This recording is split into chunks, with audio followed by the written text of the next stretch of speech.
Buenos días para todos, sean todos bienvenidos a este noveno espacio de transparencia que hoy hemos titulado Propuestas para minimizar riesgo de corrupción en ayuda humanitaria. Soy Rita Coello de la Coordinación de Transparencia Venezuela en Mérida. Les doy la bienvenida a todos los participantes y también a los panelistas. Tenemos hoy un grupo realmente de lujo. Les queremos agradecer de nuevo por su disposición de estar aquí acompañándonos.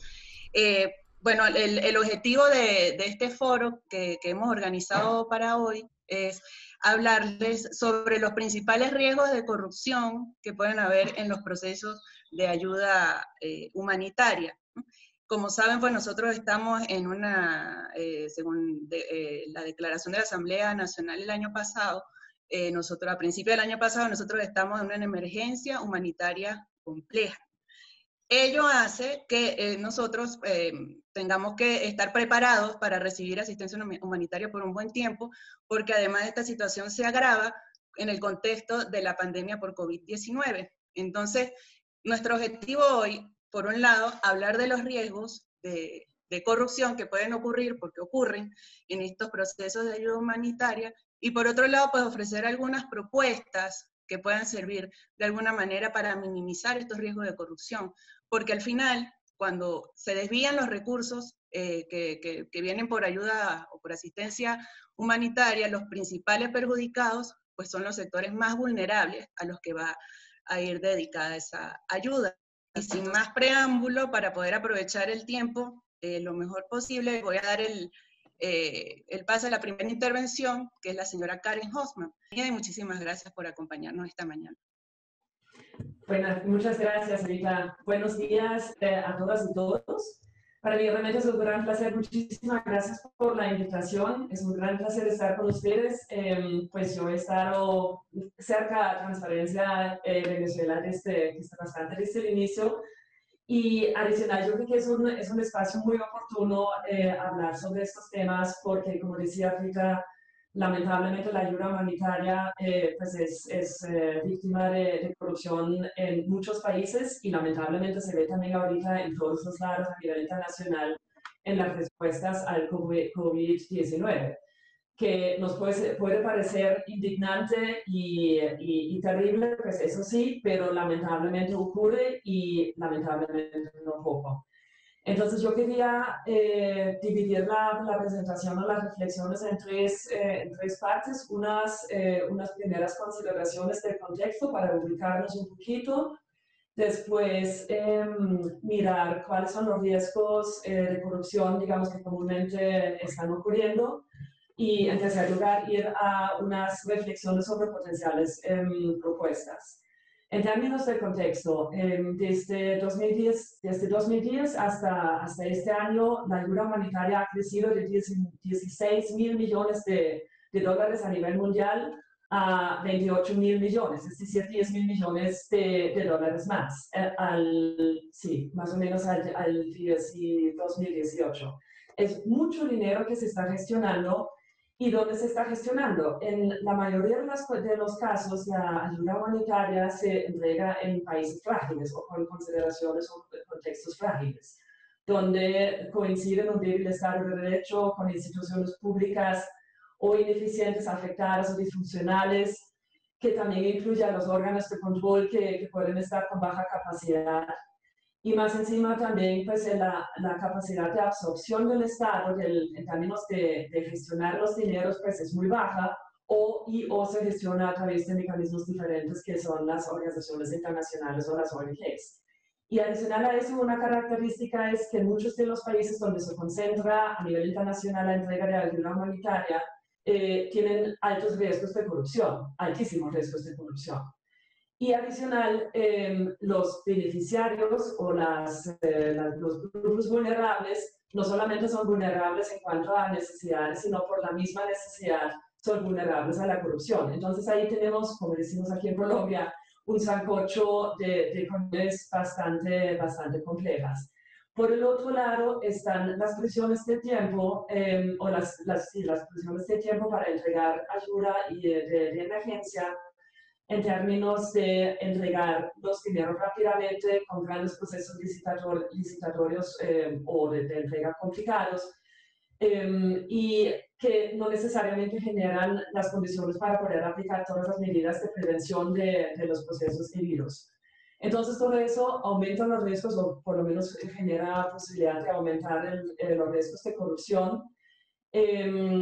Las mismas necesidades de sobrevivencia de muchos actores muchas veces generan una competencia increíble para los recursos y eso no ayuda para la entrega de manera transparente. Y finalmente, un tema que me parece que no es menor es que, como es un tema tan sensible la corrupción en estos contextos, que puede socavar o que amenaza a socavar la confianza pública en la entrega de las ayudas, entonces se ha generado una especie de tabú alrededor del tema y de abordar el tema de la corrupción en la ayuda humanitaria y se ha generado una especie de velo de silencio. Eso se ve en muchos de los escritos sobre la ayuda humanitaria básicamente desde los años 2000 en adelante. Incluso uno de los, en la respuesta a la crisis del ébola en África, el jefe de la Cruz Roja estaba mencionando estos temas como un aspecto importante a considerar.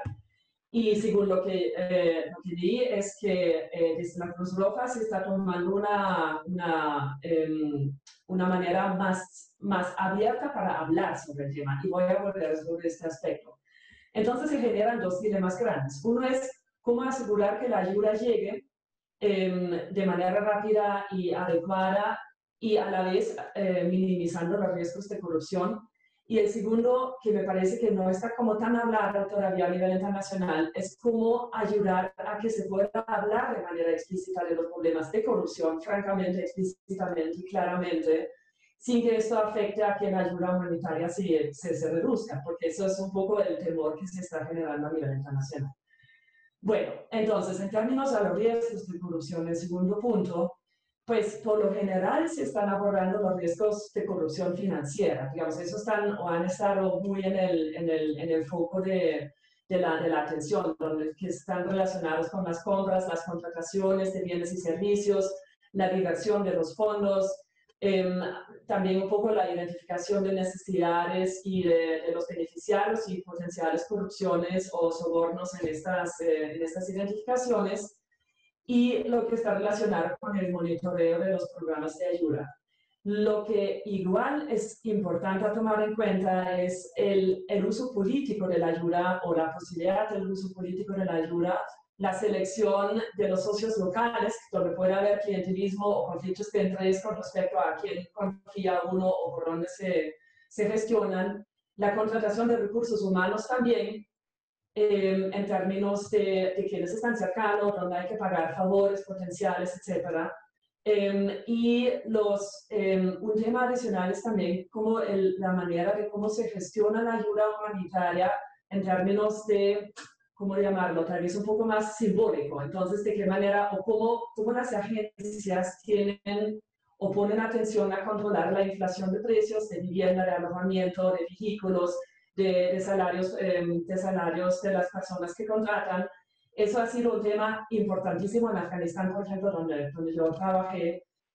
Pues lo mismo pasa en Myanmar y en otros lados, que genera una deslegitimación en cierta medida de la ayuda. Y finalmente, para terminar ya, sí, ay por Dios, está cambiando, pues está corriendo el tiempo, perdonen.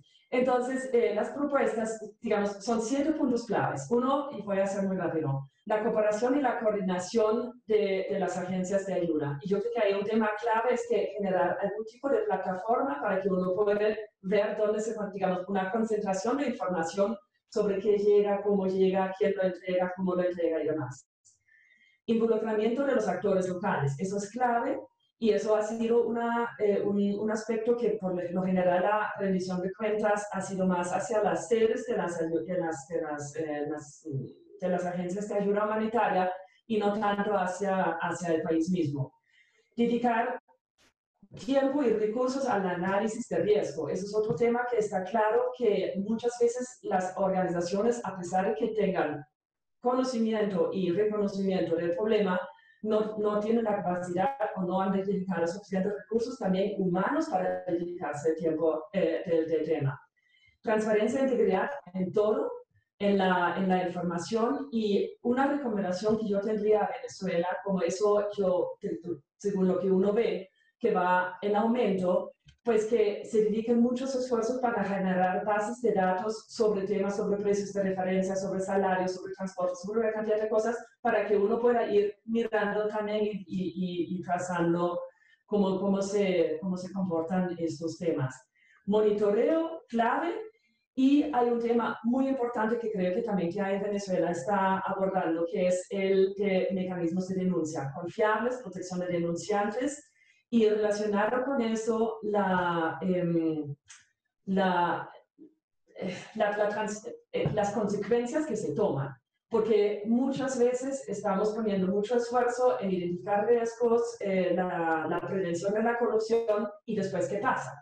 ¿Qué pasa con las denuncias? ¿Qué pasa con las consecuencias? Y al respecto, creo que también es un tema importante hacia las agencias de cooperación de generar, en inglés se llama scaled responses, es como respuestas escalonadas. Es decir, que si se descubre unas irregularidades, que no necesariamente significa congelar la ayuda completamente hasta que se ha investigado, sino tomar decisiones, consecuencias, comunicarlas para mandar señales claros, pero buscar maneras para seguir entregando.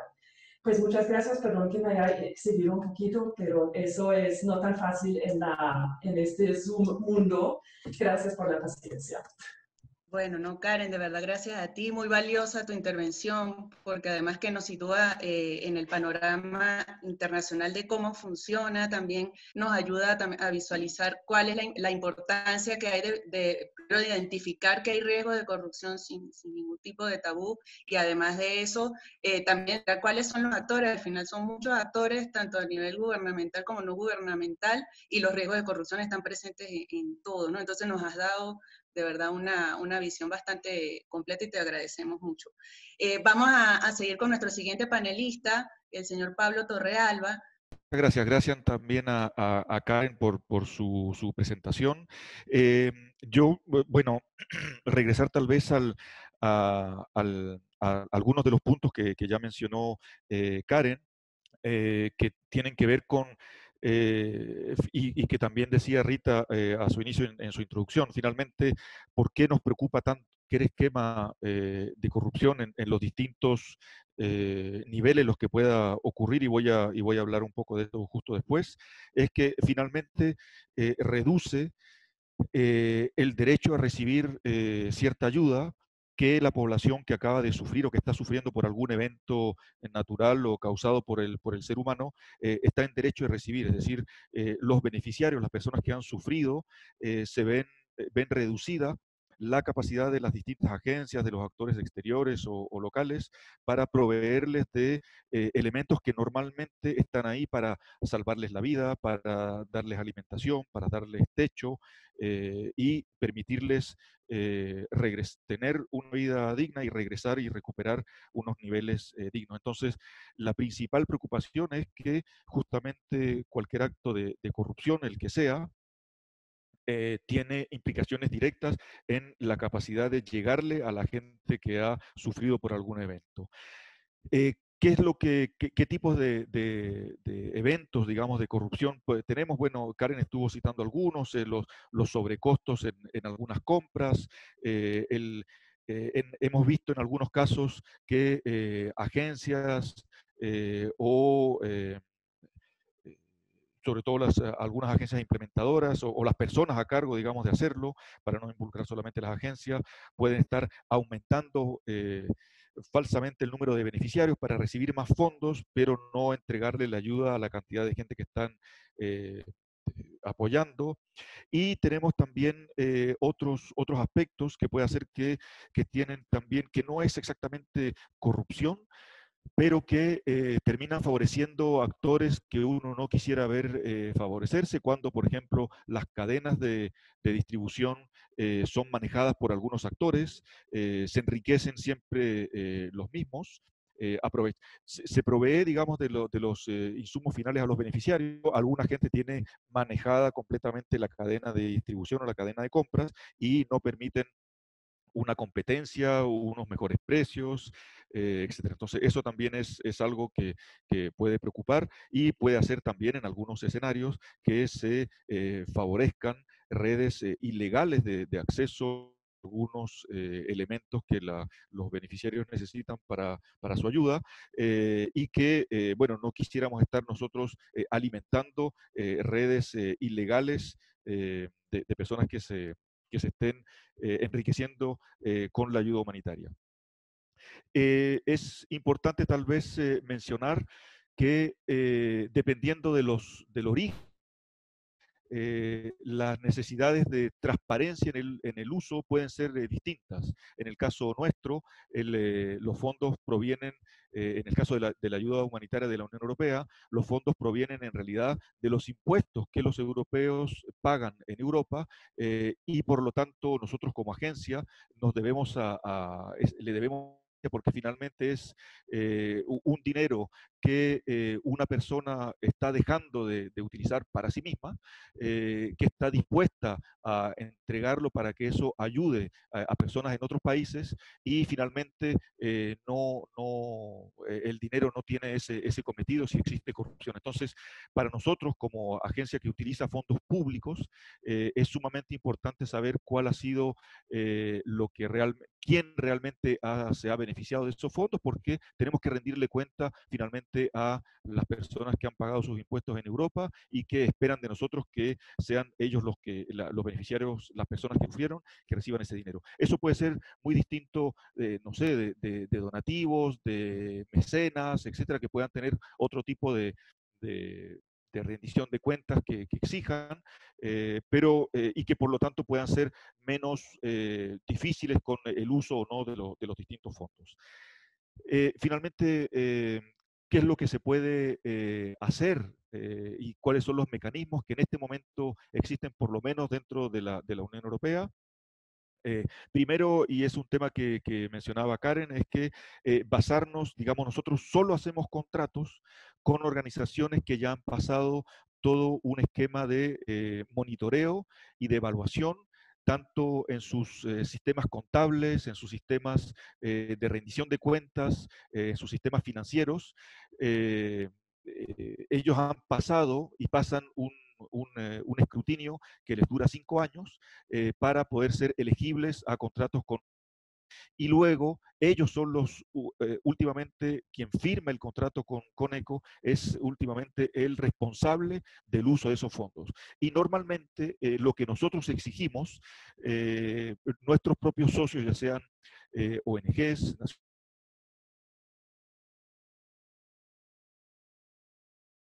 hacer el manejo lo más transparente posible de los fondos. Entonces, tienen ellos controles internos, nosotros tenemos al finalizar los contratos, controles que hacemos nosotros mismos, en base a la documentación que se nos entrega, el número de beneficiarios, firmas, listados, etcétera, para comprobar que efectivamente la gente que lo necesitaba recibió lo que estaba contratado que se iba a recibir y hay también un intercambio de información regular y muchas veces los mismos socios nos informan cuando están detectando algún caso, porque hay que ser también muy cuidadoso cuando se detectan casos de corrupción y con eso termino, porque no se puede, digamos, valorar mal a una organización en su conjunto cuando es algún individuo dentro de la organización que ha cometido algún error y por lo tanto los procesos luego de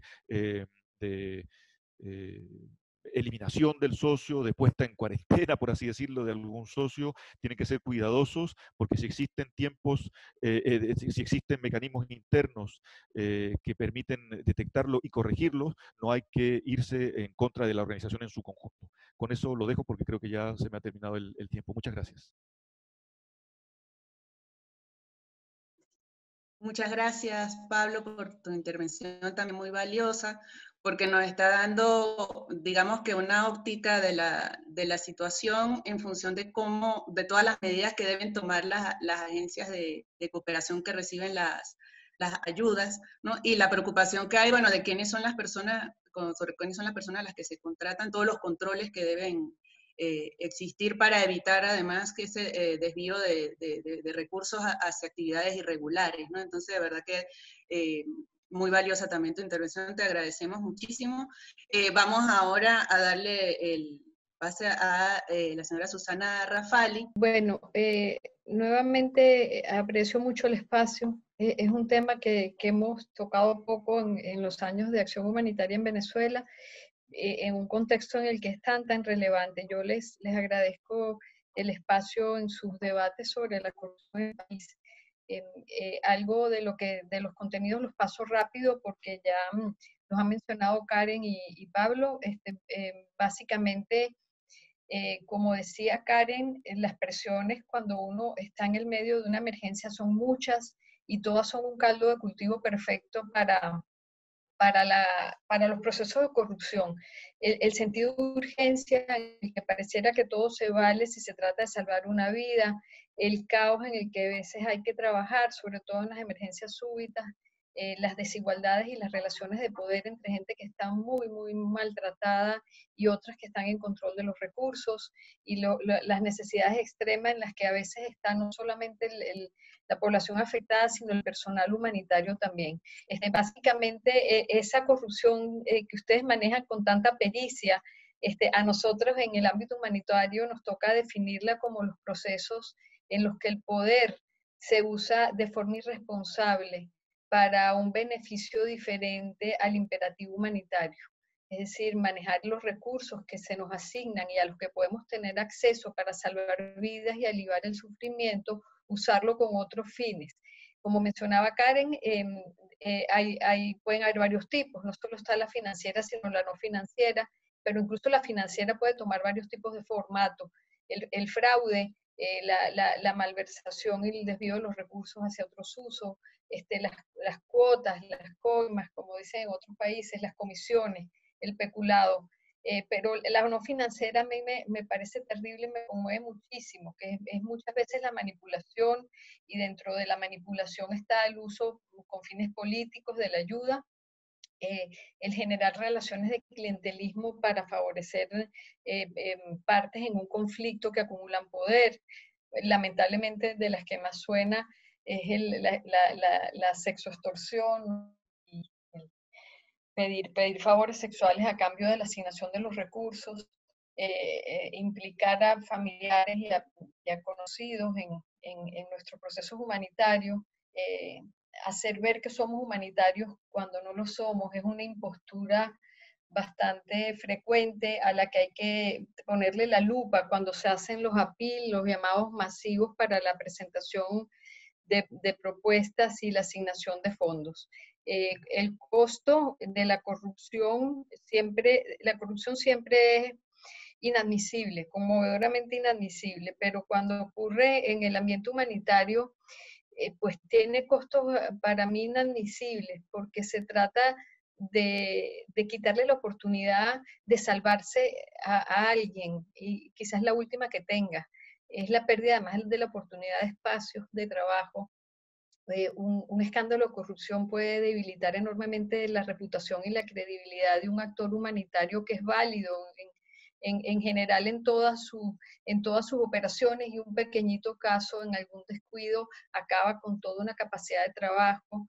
Y también cuando estas cosas pasan se debilita mucho la moral del propio personal que no está implicado en el hecho. Entonces los costos son masivos y hay que evitarlos a toda costa. Cuando es más factible, como se mencionó antes, hay muchos de los caldos de cultivo y de los contextos que propician la corrupción, que para mi pesar están todos activos en Venezuela. es más factible que ocurra en las crisis que se enconan o evolucionan en forma lenta en ambientes de conflicto, en estados frágiles en los que los propios mecanismos y la institucionalidad y los marcos de regulación de la anticorrupción no existen o están y son solamente letra muerta, en contextos en los que la corrupción es un hecho común y lo normalizamos, damos por normal que te lleves algunos insumos a tu casa, pues porque tu familia también lo necesita, y este tipo de cosas que a los ojos no salta a la vista. Es muy factible la corrupción cuando la confianza en el sistema humanitario se debilita, y esto hay que tener mucho cuidado en Venezuela ahora. Igual no les importamos, igual nunca les importó lo que nos pasa. ¿Qué importa robarles si no los deben? A mí, eso fue una sensación perenne que yo tuve en África, y no quiero particularizar, pero hay poblaciones enteras en las que hay una sensación de deuda interna enorme, entonces se comete más la corrupción, que es igualmente inadmisible porque las cuentas no se saldan por esa vía. Cuando la ayuda humanitaria que se distribuye es de gran valor, por ejemplo en Venezuela, distribuir alimentos ahorita sería muy apetecible porque lo han convertido en un recurso muy atractivo. Es muy común en contextos como en Venezuela, en los que se debilita mucho la capacidad de acción de la sociedad civil y nos van coercionando y cooptando los mecanismos de escrutinio y de auditoría social. ¿En qué momentos ocurre esto es importante, en qué momentos ocurre la corrupción durante la acción humanitaria para poder poner en marcha los mecanismos de regulación? Desde el momento que uno hace el diagnóstico, puedes estar inflando cifras para recibir más, o escondiendo y encubriéndolas, o refiriéndote a cifras pasadas justamente para no mostrar debilidades del sistema o cualquier otro motivo. Ambos casos son casos de corrupción. Cuando se diseña la acción humanitaria y favoreces a un grupo y a otros no, cuando ya tomas las decisiones de asignar los recursos y eventualmente los asignas considerando algunos amiguismos, o los asignas considerando algunos beneficios que puedan venir posteriormente. Durante el monitoreo de la acción, cuando no se sientan los indicadores adecuados para saber hacia dónde están yendo la ayuda, y lo mismo al momento de evaluarla. Nosotros, por ejemplo, vemos en Venezuela ahorita con mucha preocupación que se ha monitoreado y se ha evaluado mucho la acción humanitaria con base en resultados y no con base en efectos de impacto. Es decir, se entregaron 2 toneladas de medicamentos, no, pero ¿cuántas vidas salvaste? ¿A cuántas personas llegó esto? Cuando uno ve los efectos, estás más en posibilidad de ver si eso se hizo en forma transparente. Y por supuesto, cuando se divulgan los resultados, o cuando se dejan de divulgar, porque los medios de comunicación son un importante instrumento de auditoría social. Las acciones que se han recomendado y que universalmente se aceptan como muy válidas es mapear muy bien los riesgos en cada uno de estos momentos, divulgar la información sobre la ayuda que se va a entregar en forma transparente a los socios, a los beneficiarios, de manera que todo el mundo esté en capacidad de controlar un pedacito de toda la acción. Asignar o disponer en los espacios de distribución de ayuda y entre los grupos beneficiarios mecanismos de administración de quejas y denuncias que sean auditados con transparencia, poder hablar y que el debate sobre la corrupción sea abierto, y que las propias organizaciones, cuando la detecten, lo puedan decir y decir: lo estoy corrigiendo de esta manera, les puede pasar a ustedes, y de alguna manera auditarnos entre nosotros mismos, haciendo una buena división de funciones dentro de las propias organizaciones y triangulando cómo nos auditamos entre nosotros mismos las diferentes funciones dentro de una misma organización. En su momento contratando monitoreos, auditorías y evaluaciones independientes externos a la propia organización, y por supuesto dando cabida a que haya una auditoría ciudadana y de medios de comunicación implicados.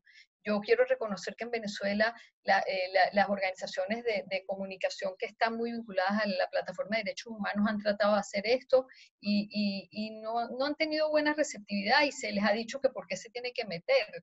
No, para mí fue impactante cuando trató Espacio Público de pedir que se divulgara mejor qué estaba pasando con la distribución, por ejemplo, de la ayuda de la Cruz Roja, y se les dijo que eso no era su función y que por qué pedía eso. Claro que la es. Los medios de comunicación son un auditor extraordinariamente potente durante las crisis humanitarias. Yo quisiera terminar con además de todo esto que he mencionado, si me quedan 30 segundos al menos, los riesgos que supone adicionales, que supone el COVID-19 ante todo esto que es lo usual. La primera, por supuesto, es que se trata de una emergencia en emergencia. Se ha reagudizado la emergencia que ya sobrellevamos en Venezuela y hemos tenido que activar mecanismos adicionales, excepcionales, con mucha rapidez, y como dijimos antes, esa rapidez da motivo a que algunas cosas se pierdan de control y que allí ocurra corrupción. Segundo, las restricciones a la movilidad. Los equipos que usualmente pudieran llegar a monitorear, auditar, a hacer control de calidad, no están pudiendo llegar al terreno, estamos teniendo que usar mecanismos de monitoreo remoto y lamentablemente hay mucho personal de terreno y muchos beneficiarios a los que se les asigna parte de función de monitorear la ayuda, que entonces se ven más libres de hacer algunas cosas incorrectas. Lo otro, voy a empezar a decir cosas cada vez más, un poquito más comprometedoras, pero creo que es el momento de decirlo. La respuesta humanitaria al COVID en Venezuela, como en muchos otros países, se ha dado como si fuera una respuesta sanitaria que debe liderarla el Estado, porque del Estado depende la red sanitaria por la que pasa la enfermedad. Y esto lamentablemente en Venezuela no conduce a mecanismos muy transparentes. Todo ayuda a que se centra mucho en la red estatal, se va a prestar más a corrupción que una en la que participe más la sociedad civil y los propios beneficiarios. En ese sentido, las organizaciones de sociedad civil nos sentimos un poco rezagados de la respuesta que se ha dado en Venezuela al COVID. Hemos hecho grandes cosas, hemos hecho adaptaciones muy buenas por nuestra propia cuenta, no por cuenta del plan coordinado, y entonces eso se pierde fuerza para la auditoría. Es una respuesta con mucho control de la información y casi de un estado policial, y sin información pues no hay ni siquiera posibilidad de transparencia, no se divulga ni la que es transparente ni la que no, y así es muy difícil auditar.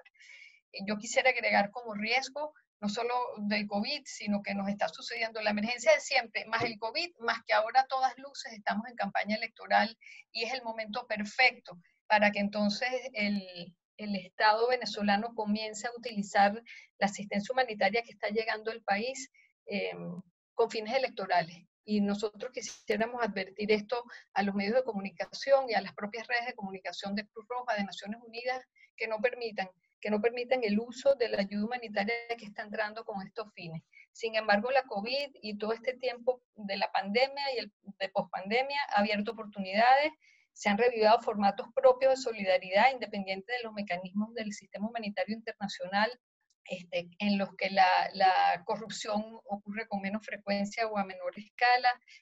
Nosotros mismos estamos dando fe en Cáritas que casi todo lo que hemos hecho lo hemos hecho con la ayuda que nos ha dado gente muy pobre, con lo que se recoge en las iglesias los domingos y con la voluntad de los vecinos que vienen y quieren ayudar. Cáritas transportando insumos humanitarios en camiones de frutas y de verduras y del queso y de la leche, porque no hemos tenido el apoyo de los mecanismos más formales, pero justamente ahí la corrupción es menor y se puede manejar con más facilidad. La pandemia está viendo una oportunidad enorme para que la acción humanitaria se canalice a través de las organizaciones locales y no de los sistemas más grandes. Espero que se pueda aprovechar de una vez por todas esto que se estaba ofreciendo desde el 2016, ir a lo local y prescindir de intermediarios que son muy costosos, y se están abriendo oportunidades para usar tecnologías digitales de monitoreo que si bien la tecnología remota se presta a menores auditorías, que sea digital da un poquito de rigor. Así que yo lo dejo hasta aquí, disculpen el tiempo que me tomé extra y lo que me falta por decir se cubrirá en las preguntas. Muchas gracias. Bueno, vamos a darle ahora la oportunidad a Mercedes Freitas, que es la directora ejecutiva de Transparencia Venezuela, la jefa. Ella nos va a hablar un poco de las propuestas que ha venido manejando Transparencia, que ha venido haciendo Transparencia Venezuela, incluso digamos que basadas también en las que ha hecho Transparencia Internacional sobre el manejo de la ayuda humanitaria acá en Venezuela. Entonces, bueno, Mercedes, te doy el pase para que puedas iniciar tu intervención. Bueno, muchísimas gracias. Creo que hay poco que voy a poder hacer, que voy a poder decir, o nada que voy a poder decir que sea distinto a lo que han presentado mis compañeros de panel del día de hoy. Yo les agradezco muchísimo porque creo que entonces voy a poder tomar tiempo más para dedicarme a las recomendaciones y a ver si pudiéramos lograr que se avance en qué cosas sí se pueden hacer y qué cosas pues son más difíciles en Venezuela. Sin embargo, quiero empezar redondeando toda la larga lista de riesgos que ustedes han mencionado. Lo que está claro es que después de escucharlos es que la ayuda humanitaria está en riesgo permanente de que se pierda esa ayuda y que no llegue al beneficiario, al que más lo necesita, ¿no? Entonces, en ese sentido, creo que cobra relevancia el darle una posición de interés prioritario al análisis de la corrupción que puede tener cualquier programa de ayuda humanitaria. Es decir, habría que, lo primero, como bien decía Susana, lo primero que habría que hacer cuando se plantea o cuando se está analizando un programa de ayuda humanitaria es iniciar un proceso de evaluación de riesgos de corrupción, también lo mencionaba Karen. Y que además cada proceso tiene sus riesgos distintos, aunque por supuesto se han mencionado riesgos que son generales para toda la ayuda humanitaria, no en Venezuela, sino en el mundo. Yo quiero agregar algunos, o hacer énfasis en algunos, mejor dicho, porque me parece importante entender la complejidad de este tema. La propuesta de Transparencia Venezuela se basa en el conocimiento, en la experiencia de Transparencia Internacional, pero también tomando en cuenta mucho de lo que hemos aprendido de Susana, que no solamente es una líder reconocida nacional e internacionalmente en este tema, sino que además es una maestra diaria de qué hay y qué no hay que hacer, y además poniendo el corazón, no solamente la razón, sino que ella pone el corazón y pone su vida diariamente, exponiéndose además, haciendo críticas diarias muy duras, que le agradezco profundamente, porque esa es la manera de progresar. Yo quiero enfatizar el tema de que el riesgo que significa la urgencia. La urgencia nos invita a pasar por encima de cualquier programa o proceso de contraloría, de licitaciones y de pasos para hacer las compras, para los controles de la distribución, para la minimización de los conflictos de interés. Entonces, ahí hay un inmenso riesgo que hay que considerar cuando se define cualquier programa. El otro es lo que yo llamo la ilusión de bondad, ¿no? Si es para ayudar a la gente, entonces todo tiene que ser bueno, entonces todos los que trabajan son buenos, entonces ahí nadie roba, porque bueno, total, si estamos ayudando. Y esa ilusión de bondad es precisamente un caldo de cultivo perfecto para el abuso, porque lamentablemente hay pues muchas personas que no tienen el mismo corazón de Susana, y que pues piensan en eso que también Susana mencionaba y que nosotros llamamos el merecimiento, todos nos lo merecemos. Entonces yo también soy venezolana, yo también estoy sufriendo, a mí también me quitan la luz y el agua. Entonces allí en esa ilusión de bondad, muchos de los que trabajan en la ayuda humanitaria se dejan llevar por las ideas de que todo va a salir bien porque lo hacemos con buena intención. Está empedrado el camino del infierno y eso lo sabemos. Entonces es como es más urgente para garantizar la confianza que se necesita.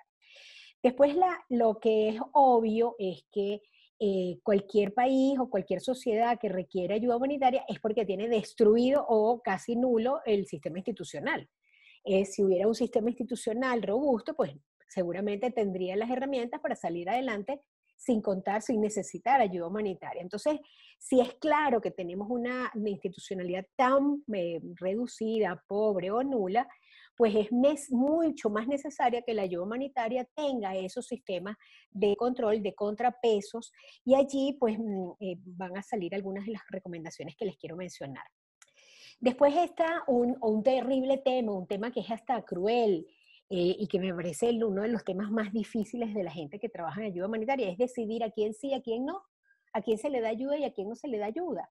Eso debe ser una cosa espantosa, porque claro, los recursos son finitos, no alcanzan para todos. Entonces, A veces yo he escuchado, he estado en conversaciones en donde la cosa es, bueno, se lo damos a los niños de 5 años que tienen posibilidad de riesgo de muerte en una semana o ampliamos a los que pudieran esperar un mes. O sea, es una cosa espantosa.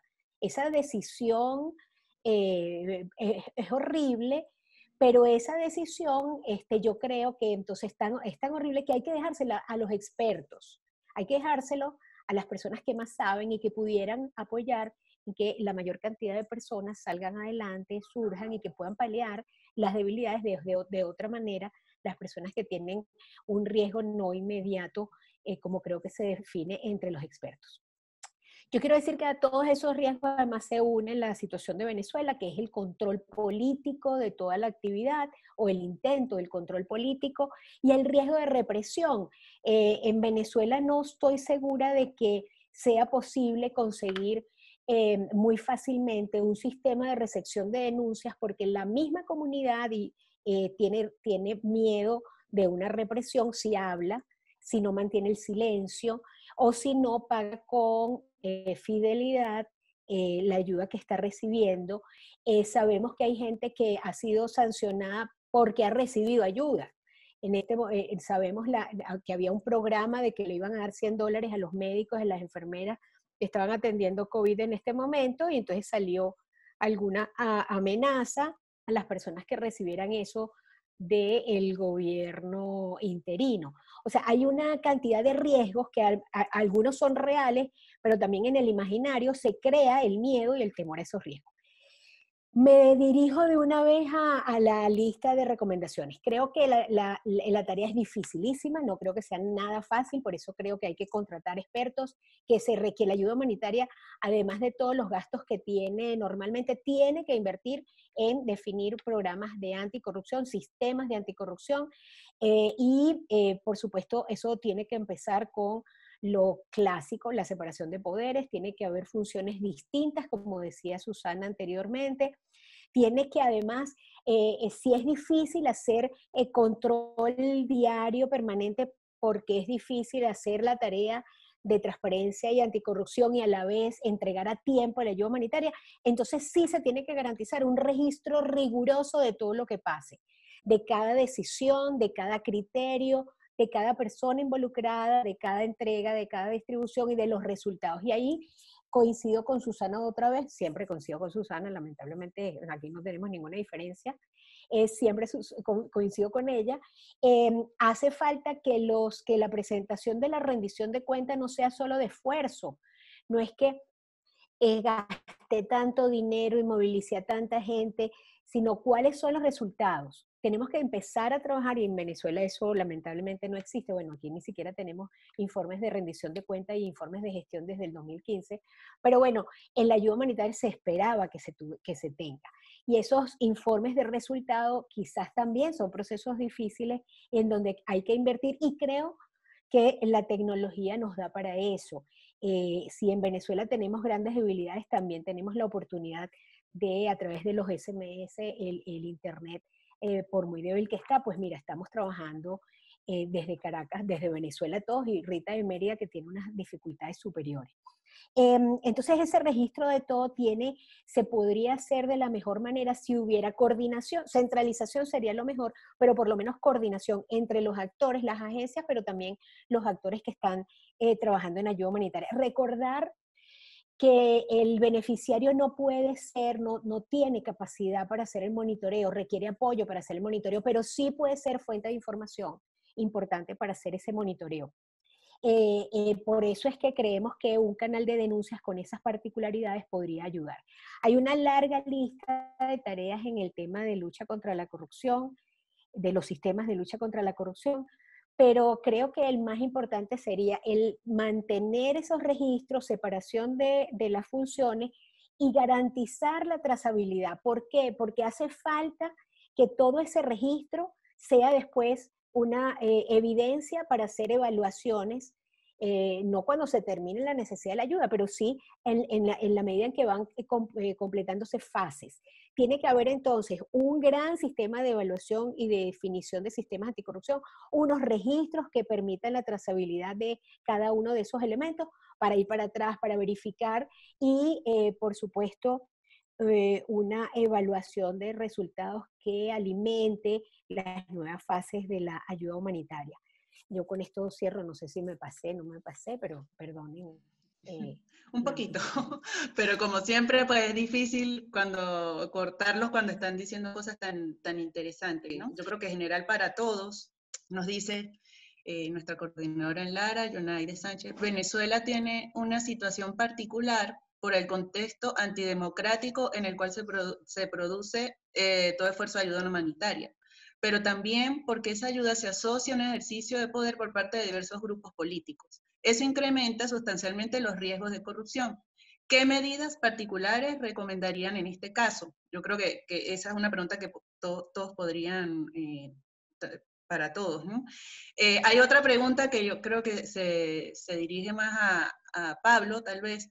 Dice, bueno, tengo varias inquietudes. La primera es que quisiera saber su opinión acerca del porcentaje del presupuesto de un proyecto o una donación con la que se queda una ONG. ¿Qué tan ético es y cuánto es el promedio de espera? Ese porcentaje está estipulado. Entonces, hay una persona que también nos pregunta si puede utilizar me imagino que es el material que les hemos ido dando los enlaces en el espacio del chat. Si lo pueden utilizar, esos informes los pueden utilizar perfectamente, esas recomendaciones las pueden utilizar para su actividad en las ONG. Yo creo que eso es justamente uno de los principales objetivos de estos espacios, ¿no? Que puedan utilizar la información que nosotros estamos ofreciendo acá.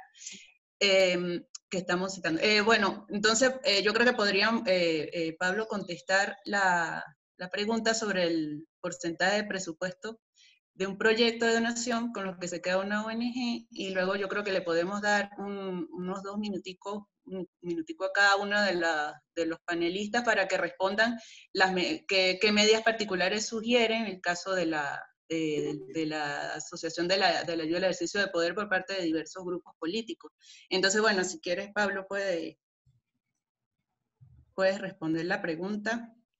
Perdón, ¿me la podrías repetir? Porque justo se me cortó cuando vi que había algo de algunos parámetros, pero eso fue lo que vi. Si me la puedes repetir, sí, claro, por supuesto. Dice, quisiera saber su opinión acerca del porcentaje del presupuesto de un proyecto o una donación con la que se queda una ONG. ¿Qué tan ético es y cuánto es el promedio de espera, ¿no? Ese porcentaje está estipulado. Sí, en el caso de ECO tenemos un porcentaje que es máximo el 7% del proyecto, que va como para costos, digamos, no es una ganancia de la ONG, sino que va para asumir gastos que no tienen que ver directamente con el proyecto, pero que sabemos que las organizaciones pueden tener, y no todas las organizaciones todas las organizaciones se lo piden a ECO, porque lo pueden, en casos de que haya varios donantes en un mismo proyecto, pueden estar pidiendo distintos montos, pero digamos que tenemos un máximo de 7%. Y para indicarles a ustedes que nosotros también como ECO respondemos a ese criterio, es decir, a nosotros la comisión da dinero y tenemos un costo que de la operación mía de vivir aquí, etcétera, y en el caso de ECO es inferior al 4%, es decir, de toda la cantidad de dinero que recibe ECO, solamente el 4% sirve para el funcionamiento propio de ECO. Cambio. Creo que podrías también aprovechar para contestar la otra pregunta que es general para todos los panelistas, ¿no? La repito. Venezuela tiene una situación particular por el contexto antidemocrático en el cual se produce todo esfuerzo de ayuda humanitaria, pero también porque esa ayuda se asocia a un ejercicio de poder por parte de diversos grupos políticos. Eso incrementa sustancialmente los riesgos de corrupción. ¿Qué medidas particulares recomendarían en este caso?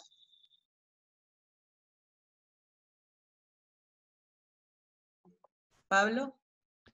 Bueno, creo que es una problemática que no es solamente particular a Venezuela. Es decir, tenemos muchos escenarios a nivel mundial de conflicto interno, conflicto entre países, lo que está sucediendo en Yemen, en Siria, en Sudán, etcétera, donde digamos que es un fenómeno lastimosamente normal para muchos humanitarios. Y yo creo que también ahí es donde cabe hacer la diferencia entre lo que es humanitario, que es tiene estándares y parámetros para su ayuda, de lo caritativo, que es lo que cualquiera de nosotros puede hacer y que podemos tener otros estándares, está bien. No hay ningún problema.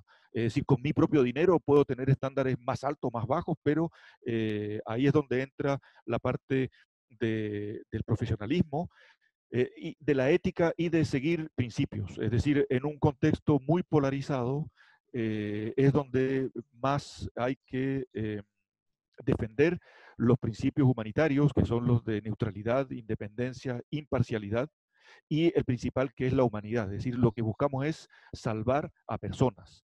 Y para salvarlas de la mejor manera, ya sabemos que tenemos que actuar con neutralidad, con independencia y con imparcialidad. Y esa es una imparcialidad, neutralidad e independencia de cualquier tipo. Es decir, aquí puede que sea más fuerte la problemática política, en otros lados es la problemática de género, la problemática religiosa, la problemática de edad. Y eso es lo que justamente tenemos que tener diseñado programa, como decía Susana, como decían los panelistas anteriores, que tenga un diagnóstico muy claro y que sepamos a quién realmente queremos ayudar. Y puede que en una misma situación los mandatos existan organizaciones que quieran trabajar con la infancia. Otros son especialistas en los de agua, porque eso es lo que ellos hacen y para cada uno de esos distintos sectores hay parámetros que hay que seguir y que sí o no se está cumpliendo. Solamente tal vez regresar al tema de lo importante, porque se discutió antes, de la medición de los impactos, es que normalmente todos los proyectos que financiamos nosotros tienen que tener una medición de impacto digamos, cuando estamos haciendo, como se puede hacer a través de quienes dan apoyo nutricional, es saber cuál es el porcentaje de niños o de adolescentes o de quien sea el público meta que salió de un nivel de desnutrición.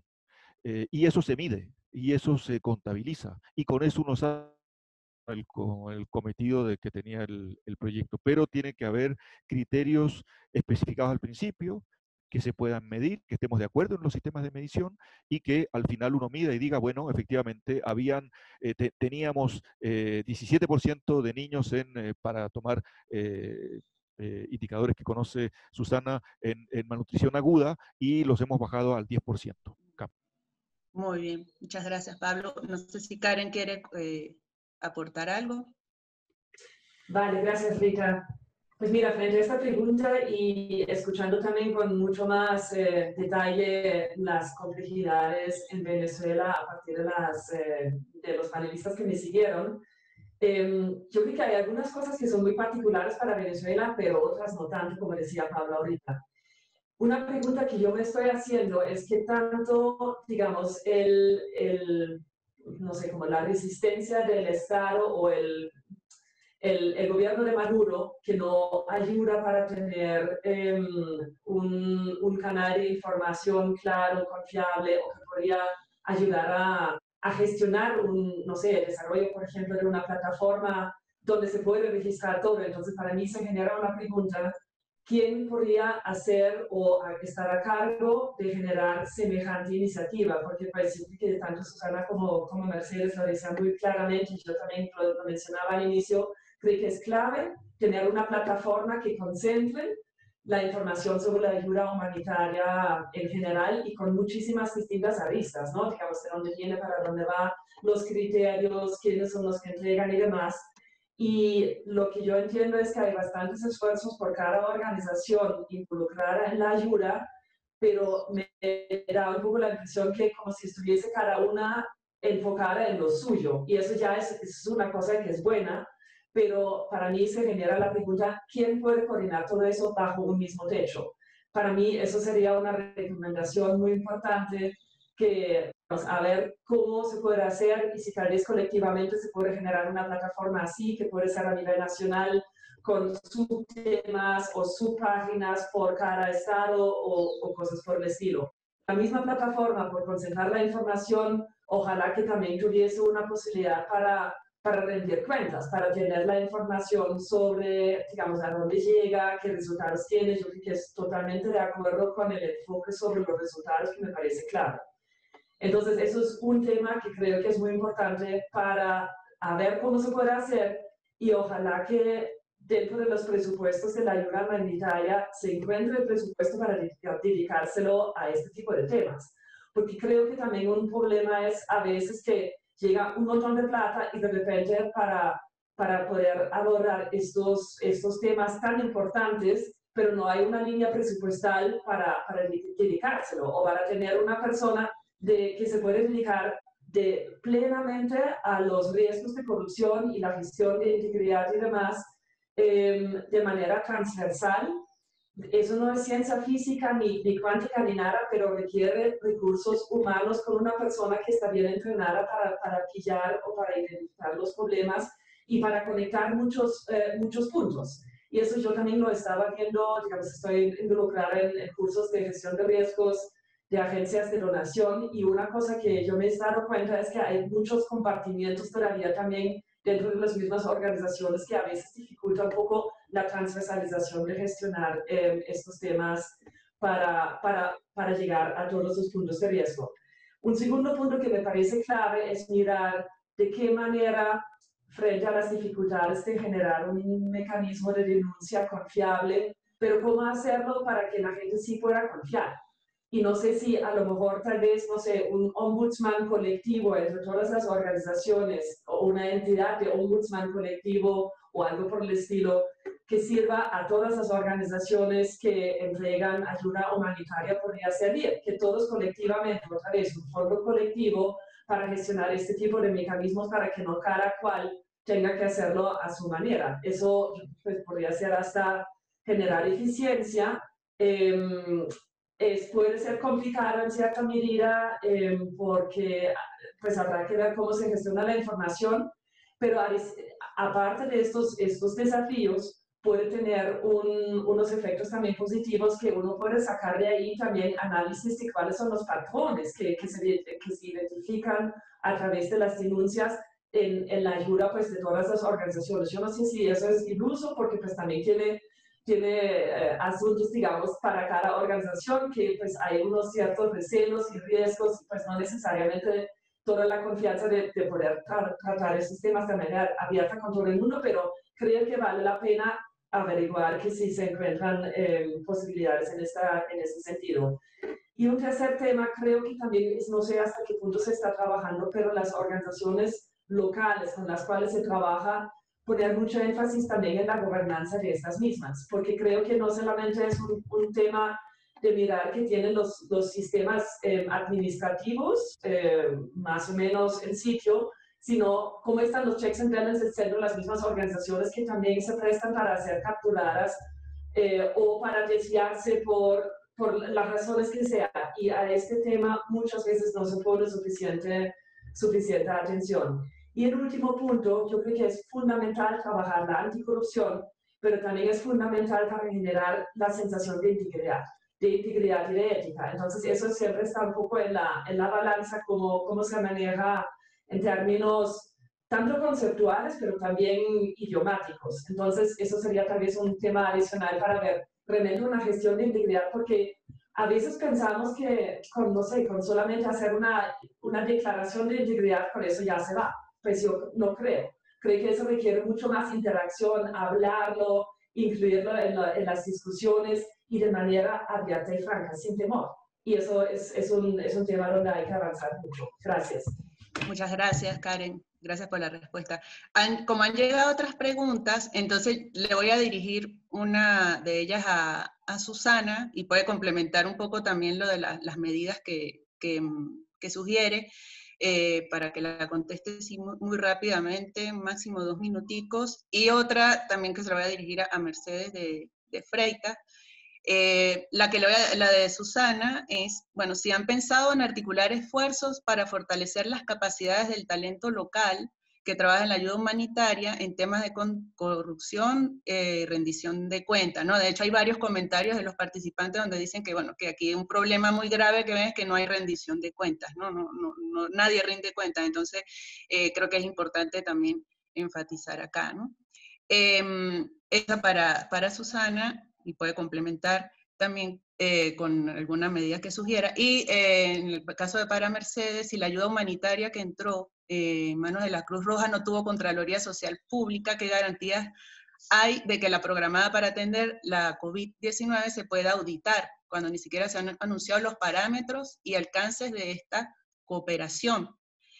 Hay una última pregunta, yo creo que con eso vamos ya cerrando, que ya estamos finalizando el tiempo, que está dirigido concretamente a Pablo.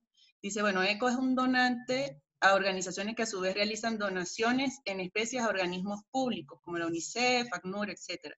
¿Existe alguna instrucción o norma de procedimientos de ECO que exija a los organismos públicos beneficiarios prácticas mínimas de transparencia?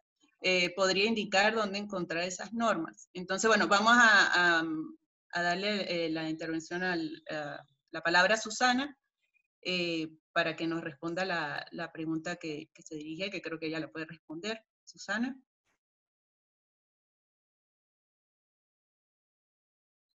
¿Tenemos a Susana? Sí, aquí estoy. Para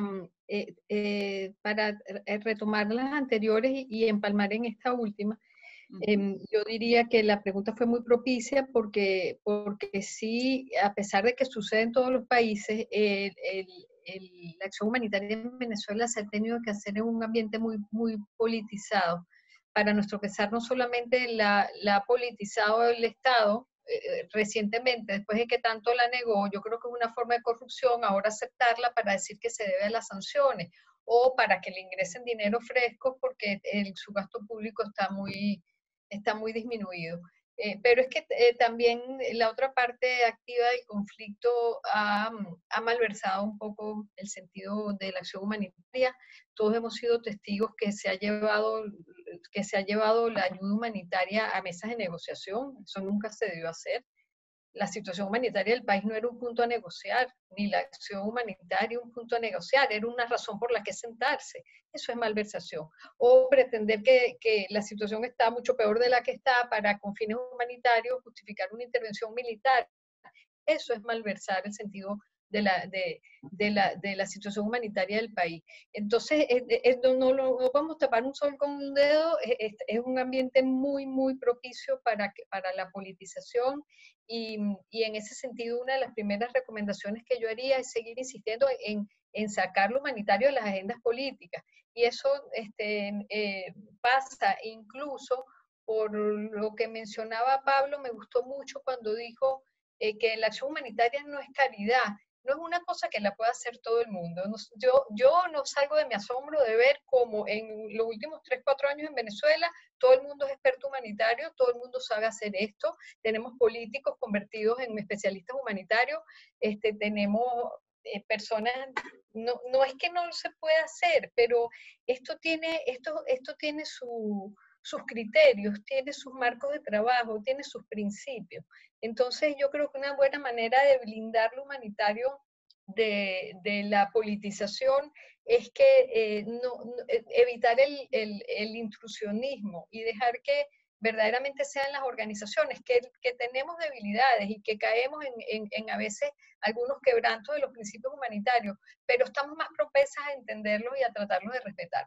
La segunda es, por supuesto, como decía Karen, tratar de estandarizar una plataforma única de monitoreo y auditoría de lo que estamos haciendo. Yo no me dio tiempo, ahorita me volví a pasar de los 2 minutos, pero en las láminas que estoy dejando con ustedes dejo las herramientas que usamos para eso. La más importante es la norma humanitaria esencial. Estamos sobrellevados de trabajo y no nos ha dado tiempo de llamar a talleres más grandes, pero ya comenzamos por la red de acción social de la iglesia, hemos dado 2 talleres sobre la norma humanitaria esencial y cómo utilizarla para los propios mecanismos de auditoría y y para evitar la corrupción, pero nos encantaría hacerlo con ustedes, que son, yo sé que no es cuántico, Karen, me gustó mucho tu término, pero ustedes manejan recursos valiosísimos seguramente, y en esta complementariedad podemos pensar entonces en una serie de talleres de trabajo entre transparencia y algunos de los actores humanitarios que hemos dado talleres de capacitación sobre la norma humanitaria esencial para formar a la sociedad civil, incluyendo los medios de comunicación, para que se sumen a la auditoría. Muchísimas gracias, Susana, muy valiosa la información. Nos quedan 4 minutos, entonces, bueno, vamos a hacer lo siguiente. Le voy a dar un minutico a Pablo para que responda la pregunta concreta que le hicieron. Ahorita se la repito, y entonces, pues, Mercedes cierra, ¿verdad?, con la pregunta que quedó pendiente sobre la ayuda que entró en manos de la Cruz Roja. Entonces, bueno, Pablo, la pregunta era si existe alguna instrucción o norma de procedimientos de ECO que exija a los organismos públicos beneficiarios prácticas mínimas de transparencia, y si podría indicar dónde encontrar esas normas. Por favor, en un minutico que puedas responder esa pregunta. Pablo, ¿tienes el micrófono? Ay, perdón, espero que me oigan, acabo de regresar.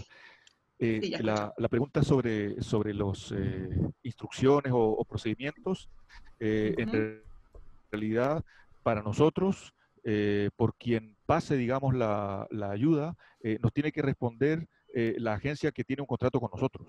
Que eso pase por un organismo público, por un organismo privado o público-privado, como algunas escuelas, etcétera, nos tienen que reportar directamente a nosotros de qué es lo que se ha entregado o no.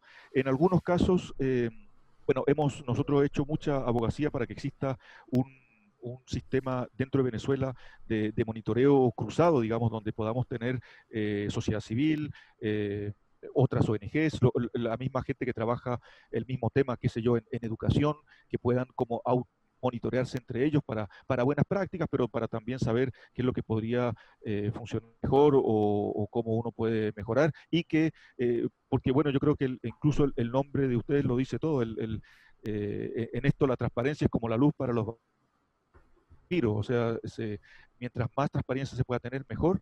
En algunos casos también avisar que no se puede tener toda la transparencia que uno podría requerir, pero sobre todo por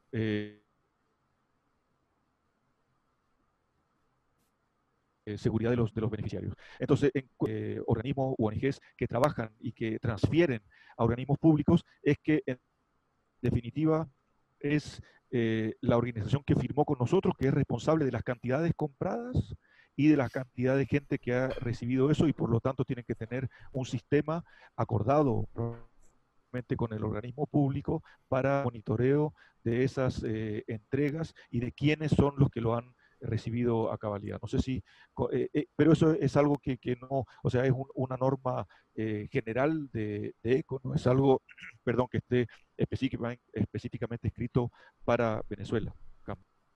Sí, sí, muchísimas gracias, Pablo. Bueno, ahora Mercedes, por favor. Sí.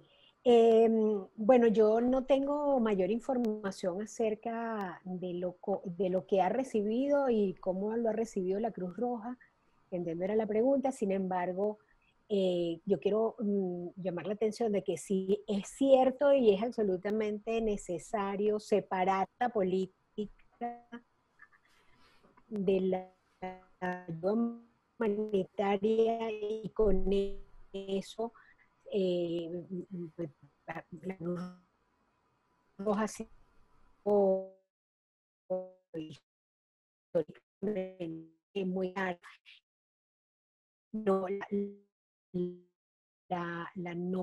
no tomar difíciles que Venezuela dar la ayuda que se necesita. Eso no quiere ser la primera que dé el ejemplo, y la verdad es que no tenemos buenas noticias de la Cruz Roja en Venezuela, por lo menos. Yo no voy a hablar de la oficina en el edificio precioso que está en Ginebra, o de lo que hacen en otros países, y de los equipos médicos y de sanidad que trabajan allí, pero la verdad es que la transparencia no ha sido uno de sus banderas. yo creo que para terminar, para no repetir las cosas estupendas que se han dicho hoy, creo que lo más importante sería que sigamos trabajando en esto. Nosotros, por supuesto, estamos en la orden, Susana y Karen también. Hablo por Karen porque pues la conozco y trabajamos muchas cosas juntas. Creemos que esto es vital y no creo en sistemas de ayuda humanitaria en Venezuela sin considerar los temas de transparencia, porque como tú bien has dicho, Susana, la ayuda humanitaria ha sido utilizado por todos los actores políticos como una bandera política. Desde el fracasado momento del año pasado en Cúcuta, o en La Parada, hasta las cosas que vemos diariamente, ¿no? Creemos que hace falta entonces incorporar procesos importantes. Y en esto no podemos sacar al Estado. El Estado está recibiendo ayuda y el Estado es parte de la coordinación de la ayuda humanitaria, y el trabajo de OCHA también ha dejado mucho que desear. La cantidad de mensajes y denuncias que oímos acerca de que se están entregando fondos a organizaciones recién creadas, a organizaciones que nadie conoce, que no tienen experiencia, que se saben vinculadas al gobierno. Bueno, OCHA no ha dicho si es verdad o es mentira. No se publican quiénes son los beneficiarios, no se publica quiénes son las organizaciones que están recibiendo recursos, cómo lo manejan, cuáles son los resultados. Entonces creo que todos tenemos una tarea pendiente en este tema. Y bueno, la invitación es a que discutamos estos temas tan complejos, no hay nada facilito aquí, y que empecemos a trabajar por los caminos que sean posibles, que sean factibles, para reducir al mínimo estos riesgos, estas oportunidades de corrupción, entendiendo además que hay unos riesgos de corrupción que se traducen en delitos y otros que, bueno, que pueden ser abusos de personas que solamente quieren beneficiarse momentáneamente, pero que no constituyen casos de corrupción. Entonces hay que avanzar en todo este tema con buen pie, con claridad, pero sin pararse, ¿no? Sin descanso. Yo quiero agradecerles a todos ustedes por este rato, por este largo rato, porque nos pasamos bastante la hora, pero la verdad es que yo creo que estuvo estupendo. Quiero agradecer a Pablo por su trabajo en Venezuela, por estar trabajando tan duramente en este tema.